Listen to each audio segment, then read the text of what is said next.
Okay, so we're going to start our lesson with this activity, Happy Counting, and it will prepare students for when they start counting centimeter cubes. So it can look something like this. Okay, students, so today we're going to start off with counting ones, and we're going to begin with the number 20, okay? So when you see me with my thumbs up, that means that we're going to be counting up, one up, okay? But when I close my hand, that means that we're gonna pause because I'm gonna switch directions and I'm gonna do a thumbs down. So when I do the thumbs down, that means that we're gonna count backwards, okay? So let's try this together, and we're gonna start at 20, and you see my thumbs up. So let's start 20, 21, 22, 23. Oh, but I'm closing my hand.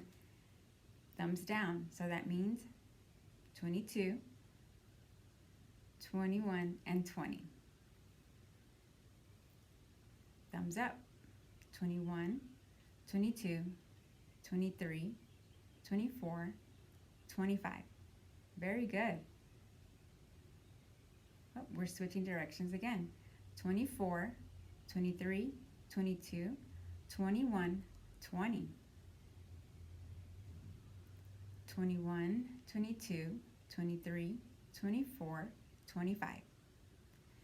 Okay, so we'll do this with our students until we get to 40, and we'll be switching directions in between. So after we practice with them until we get to number 40, then we can give them an opportunity to do this, for them to do it on their own. So we can say something like, okay, so now that we've practiced together, now I want you to partner up with the person next to you, and one of y'all can be the teacher and the other one can be the student, and I'll give you a minute to practice. And remember to use thumbs up, your closed hand, thumbs down when you're switching directions.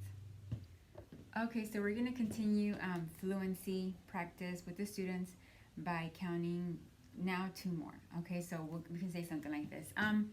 Okay, students, so now that we've practiced counting by ones together as a group and then with your partner, now we're going to do counting by twos. So for every number that I write on the board, you'll say the number that's 2 more than that number, okay?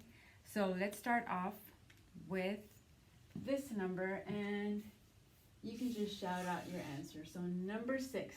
So let's think about it. What's 2 more numbers than the number 6? Okay, so I heard someone say 8. Very good.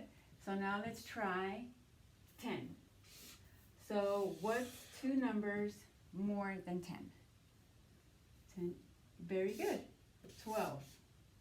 So now let's jump to number 36. Can anyone tell me what's 2 more than number 36? Very good. 38. So after we've practiced maybe like, so we'll continue practicing this like maybe with 10 more numbers, and we can just randomly choose which numbers.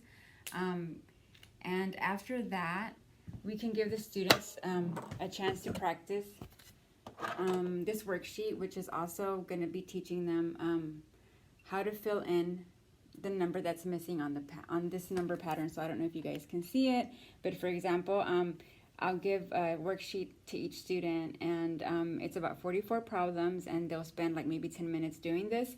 So I'll just let them know, okay, so what you're going to do is just fill in the number that's missing in the number pattern. So let's do the first one. So you see we start with 1, then we go to 2, and the missing number is, and then we'll write 3. Okay, so then I'll let them know to do all of them until 44, and remind them that not all the missing numbers are at the end. So to be on the lookout, because there's some missing numbers at the beginning or in between. So this will kind of help me assess, or help the group to assess if they understand what fluency is.